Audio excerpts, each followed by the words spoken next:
אוקיי, אז אני אספר על התקופה שבה עברנו למעלות לפני 5 שנים.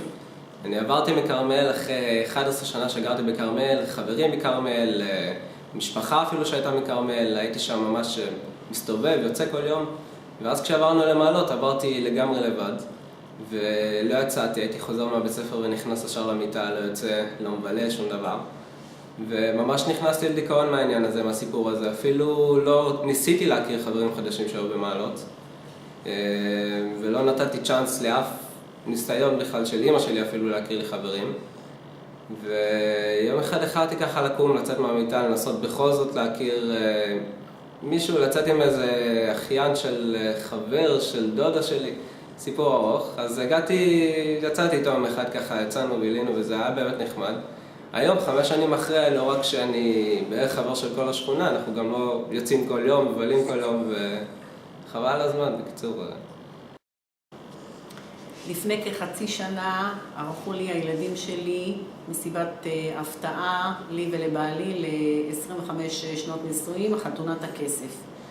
זה התחיל בזה שבבוקר הלכנו אני ובעלי לארוחת בוקר בבית מלון, אחרי כן הם שכרו לנו שם חדר, הגיעו אלינו הבגדים למסיבה שתהיה בערב, גם הספר שלי הגיע, עשה לי תסרוקת, והמסיבה התחילה בשעה 6:30, 7 בערב, הגענו הביתה, היינו המומים, כבר כל החברים, הדודים, האחים, כולם היו פה, ערכו לנו חופה מחודשת עם טבעות, החלפת טבעות, אחרי כן הם בישלו ארוחה, היה מפעיל, הכינו מצגת לתפארת, ואני הייתי פעורת פה במשך 3 שבועות.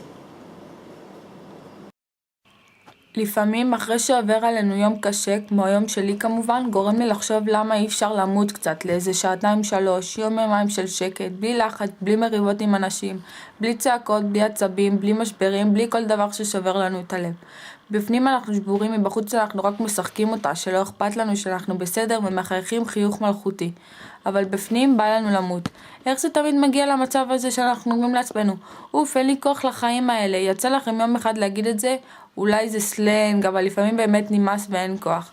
הדיכאון שיושב לנו על הלב זאת הצורה הכי גדולה שיכולה להיות. ואם אנחנו לא נצא מהדיכאון הזה, למרות שהוא מתחבא לו עמוק עמוק בתוך הגוף שלנו, אז אנחנו תמיד נרצה למות קצת. Cuando vinimos del país fue porque mi mamá y mi papá se separaron y mi mamá no quería estar cerca de mi papá y como él no nos podía encontrar en cualquier lugar, teníamos que venirnos lejos, por eso decidimos venir a Israel. La venida a Israel fue difícil porque nos tuvimos que separar de nuestros amigos y de nuestra familia y a pesar de que había habido un intento al principio porque la primera separación había sido irnos de nuestra casa a la casa de una abuela, es distinto cuando tipo te vas del país, o sea, porque hasta ese momento seguíamos en el mismo país, o sea, estábamos lejos pero estábamos allá. Era cuestión de viajar, tipo tomarte un colectivo, tomarte un taxi, un tren, era cuestión de horas de viaje, tipo, y de repente cuando dijimos que nos teníamos que venir para acá, ya no era la posibilidad de bueno, hago un viaje y veo a mi familia o veo a mis amigos o veo a mi gente, tipo, tengo que esperar a que tenga la plata para poder viajar, a pagar un pasaje, a que tenga el tiempo para poder estar allá y disfrutar, y eso tipo, es la parte más difícil, me parece, de haber venido para acá, porque yo extraño a mi familia, extraño a mis amigos y no puedo verlos todo el tiempo, o sea, no puedo decir, bueno, tipo, extraño a mi prima y me tomo un tren y la veo, y tampoco la puedo ver por ahí ni siquiera usando el Skype o el internet, o sea, es difícil. من المخجل أن لا أعيد لعمري ما استعرته منه في تلك الليلة حينما أرسلت لك رسالة مناجاة باسمك، رسالة تخطو خطوة إليك وخطوة أخرى للحذف، لكن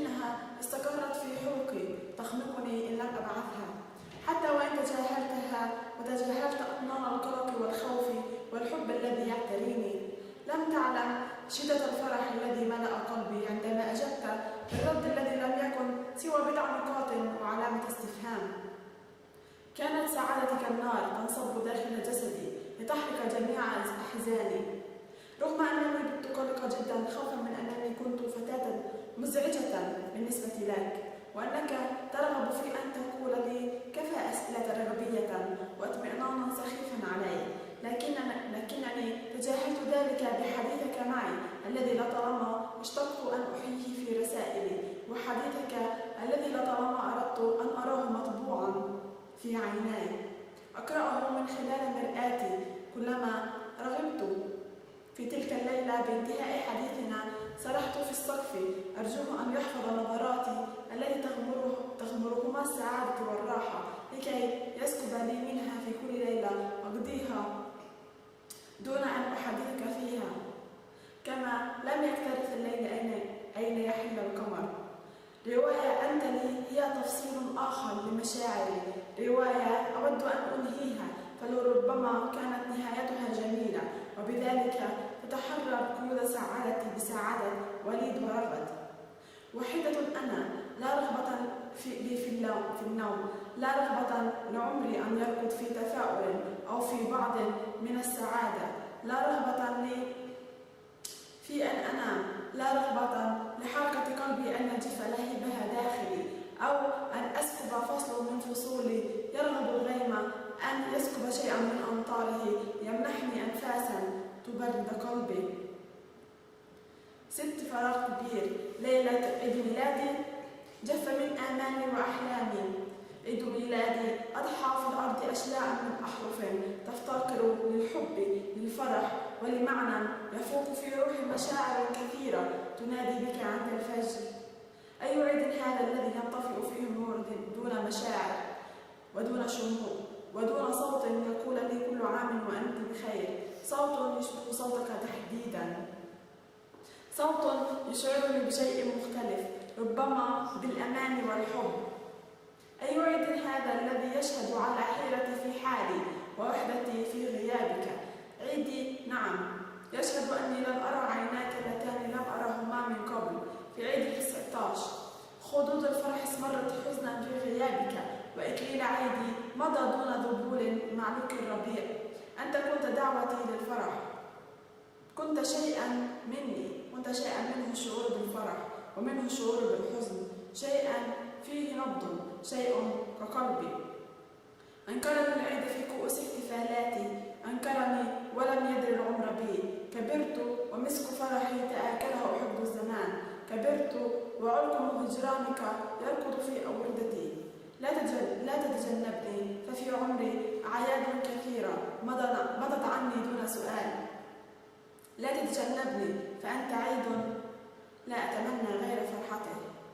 مضى عام وبعد العام عامان، تجاوزنا طفولتنا وفي الأشواق طفلان. غريب أنت في صفاتك ومواصفاتك، غريب أنت في اختياراتك، في بقائك ورحيلك، غريب في البعد وفي القرب، غريب أضحاني غريبا. من أكون أنا؟ روح، ريح، نور، ظل. من أكون أنا؟ وكيف أكون أنا؟ كتبت في وطن أم تخلفت عني السطور؟ هل أعيش هنا أم لشتات امتلاكي؟ وهل العيش عبارة جميلة أم أنها نطق قبيح اختلس صباحي؟ قل لي من أكون أنا؟ كيف أنام وأنت الأرق الذي يملأ ليلي؟ كل عام وفي جميع أيامك قدر لك أن تكون سعيدا مرتاح الخاطر ومع من تحب. اشتقت لشخص لا أظنه يذكرني، وقد وعدت قلبي أن أدعو لك حتى وإن طاردنا الغياب.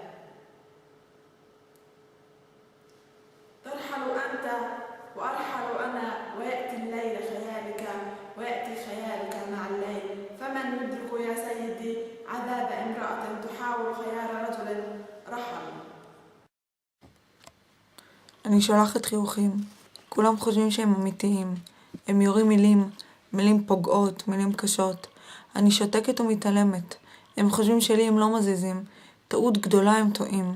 הם לא יודעים על הכאב שבפנים, על הדמעות שכל לילה על פניי זולגות, הדברים שהייתי רוצה להטיח בפניהם.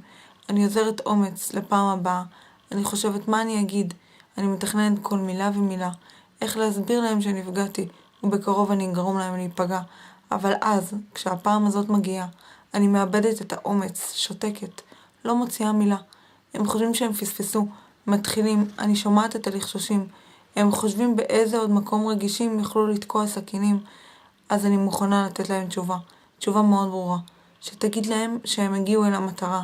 אני אגיד להם שאין עוד מקומות רגישים. כולם פוגעים, בכולם תוקעים סכינים, בכולם שולחים חיצים, על כולם אמרו דברים פוגעים. אנשים שאני אוהבת, דברים שאני אוהבת, דברים שאני רוצה, דברים שאני לא רוצה, מישהו שאני מכירה, לא משנה מה הסיבה. הם השליחו עוד חיצים, זרקו עוד סכינים, ירו פצצות, יידו אבנים, עשו הכל בשביל להשאיר צלקות. הם בשביל לשבור אפילו את התקוות הקטנות, לנפץ חלומות מוסתרים, להרוס לי את החיים. העיקר שהם שמחים, לא רואים איך הם שוברים את כל האחרים מבפנים, לא שומעים על הילד שהתאבד, הילדה שחתכה. אתם אומרים שזה נורא, אבל ממשיכים לזרוק מילה רעה ועוד מילה. אני כותבת בדמעות. אם מסתכל בראי יראה שעיניי אדומות, פניי בוודאי באותו גוון ונפוחות. אבל מה לעשות? אני בוכה כי זה משחרר. פורק קצת את העצבות, מוריד משקל מהכתפיים. אני כותבת עוד סיפור, עוד פריקה. אני יודעת שיהיו בערך 10 צפיות ותגובות, או 2, אבל אין לי לאן ללכת, אין לי למי לפנות. אז אני בודקת את התקווה האחרונה, היחידה שעוד לא התנפצה.